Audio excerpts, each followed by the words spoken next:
Hello everyone, welcome back to Book Club Preview. I'm Michael, and today we're looking at The Swiss Family Robinson, and I didn't realize that there were different versions of this book, so I'm specifically looking at the version translated by William H.G. Kingston.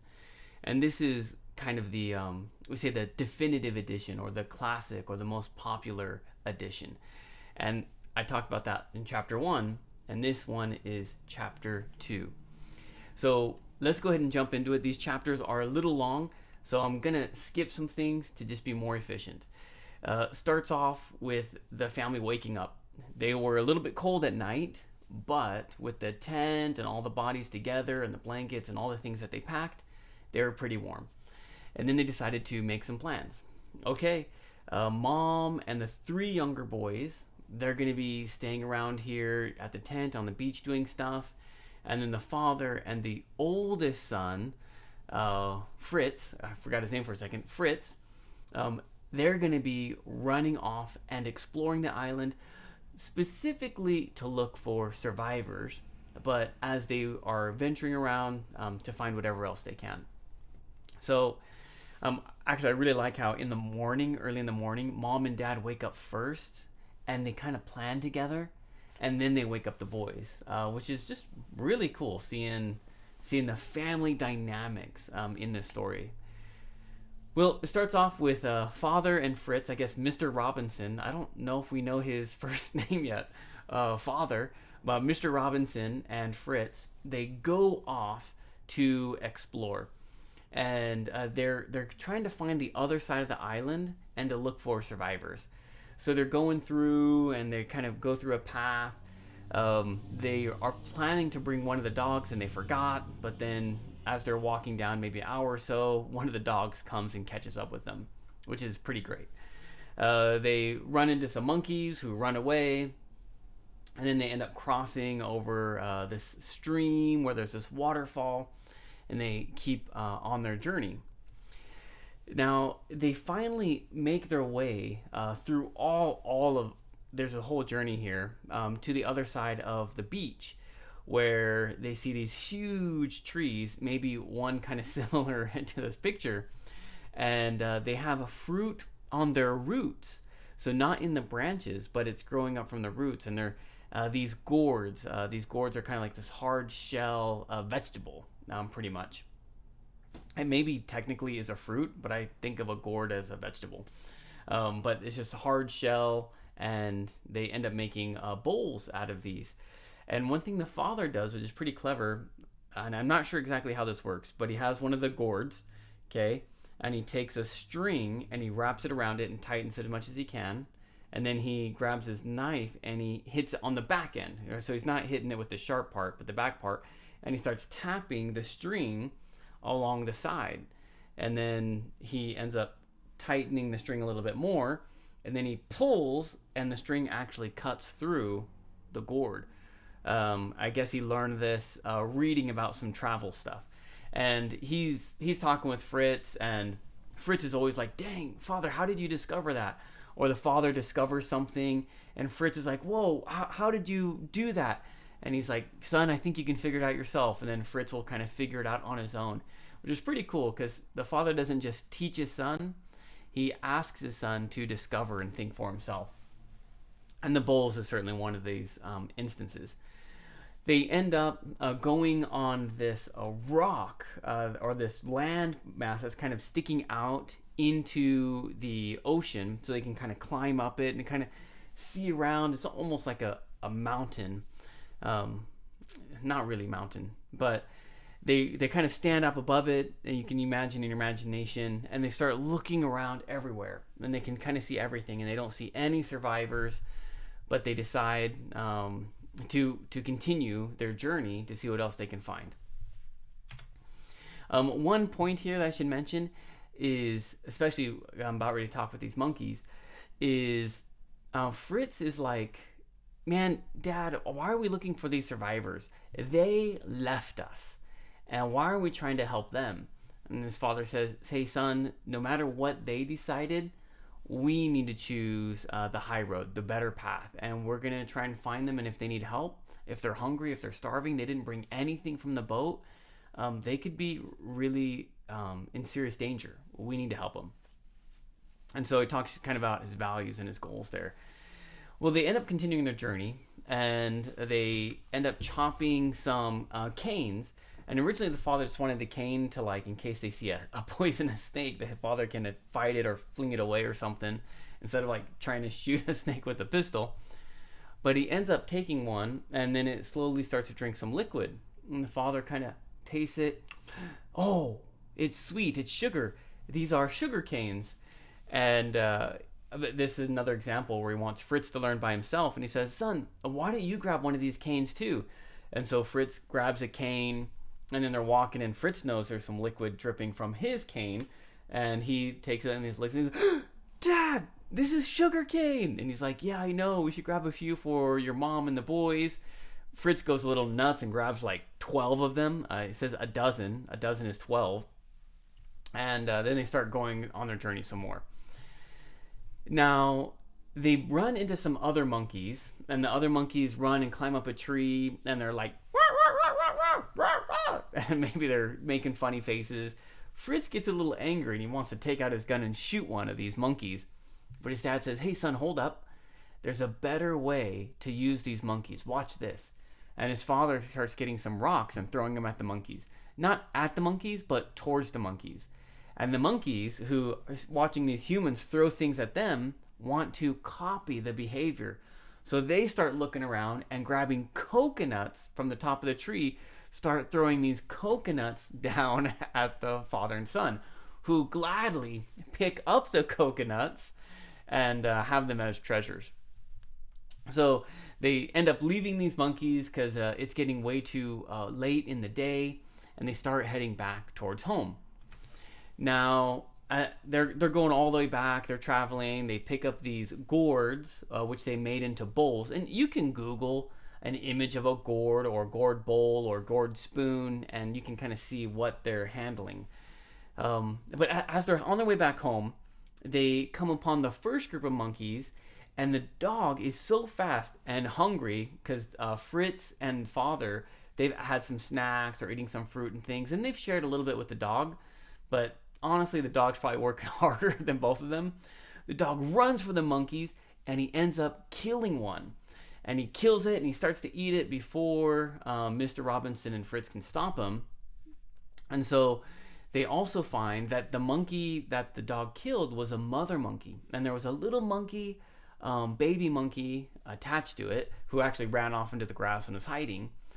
The dog, I can't remember which one, starts eating the monkey. And when Fritz and Mr. Robinson come towards the monkey, the little baby monkey sees Fritz and runs over to him and jumps on his leg and climbs up all the way on his shoulder and hides in his kind of curly hair. And Fritz is like trying to get this this creature, maybe he doesn't even realize it's the monkey yet, this creature off of him, which is like death gripped in his hair. And he drops all his stuff, and father's kind of laughing a little bit. But he ends up going over, and he kind of gives the monkey a little biscuit, and eventually the little monkey kind of lets go of Fritz and relaxes, and they realize that Fritz is like, man, okay, here's a new pet, and father gives it to him and says, you got to train this guy, or he's going to become a nuisance instead of an asset. And so they end up having this new monkey, and they just continue on their way. They let the dog finish its meal, and they end up heading back to the home. When they get to their tent and the family run up and they greet them, and they're sharing the sugar cane and the coconuts, and they're kind of sharing stories and everything, and everyone's happy that the father and son came back safely. And I think the kids and the mom had done some stuff too, which I can't remember, but they end up going to sleep at night after a long full day of work and exploring. At night, the dogs start barking and the chickens start clucking. So father and Fritz wake up and they look outside the tent, and in the moonlight they see the two dogs fighting, I think about 10 or 12 jackals. Jackals are kind of like dogs the father actually says they're kind of like a dog, wolf, fox combined. And there's a whole pack of them, and the dogs are fighting, and they've already killed maybe 2 or 3 of these guys, but the rest of the pack is still fighting. And finally, Fritz and Mr. Robinson start shooting at the jackals too, killing a few. The jackals start to run off, and the 2 dogs run after them and catch another one. So they probably killed about 5 of these little guys. They are safe, everything's good, and they go back to sleep. Although Fritz keeps one of the jackals. They wake up in the morning.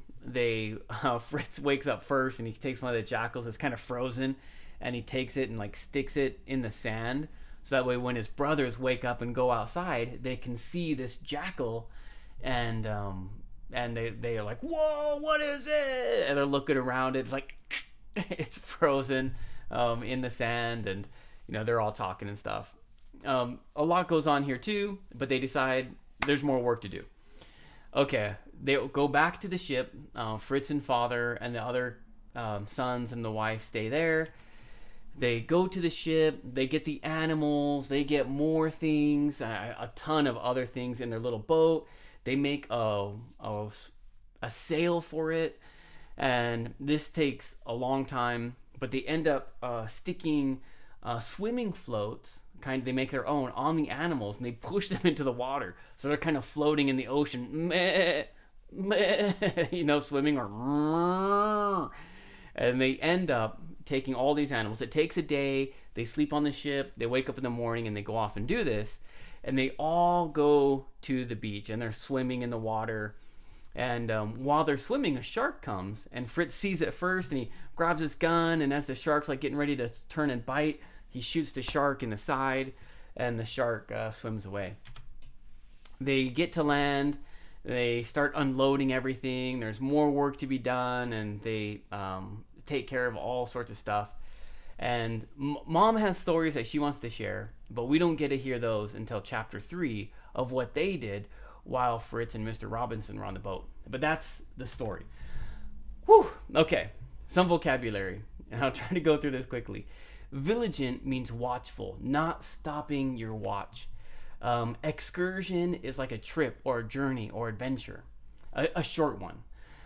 Game bag, okay, this is not a bag full of games, but a bag that when you shoot game animals, right?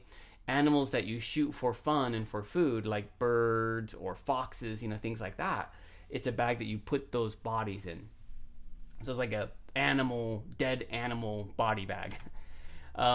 Precipitous is like sharp, like rising up and sharp on the sides. Rivulet is like a small river or a stream. Egress is an exit or a way out. Defer is to submit, like I have my opinion, but I'm going to defer and I'm going to allow you to choose or pick. Repast is a meal. Promontory is just like an outcropping or this cliff.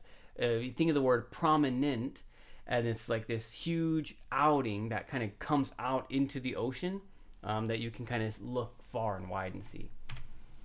Despised is hate. They had this lobster, and they were gonna plan on eating it for dinner, which is actually lunch, but they're calling their dinner in this book lunch, or their lunch dinner in this book.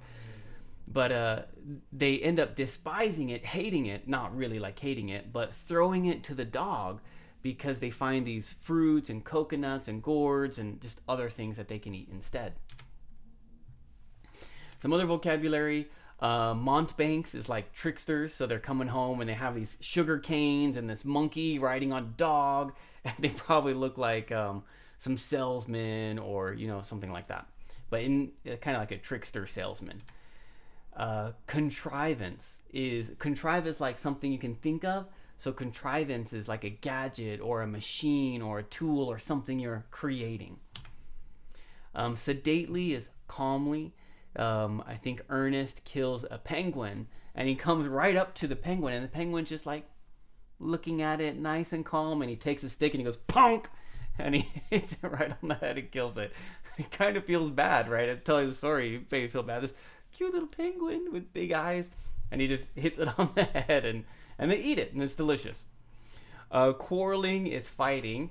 Adieu, goodbye. If you watched The Sound of Music, they say adieu, which I think is French for goodbye. Ballast is a weight. If you have a boat, usually you need a weight at one end to keep it from flipping over. So this is a ballast. And because they're putting so much stuff in their little boat that they made, they need weight at one end, a ballast, to keep it from turning over. Cordage is just like ropes. Apparatus is another way of contrivance, a gadget, a different thing, a creation.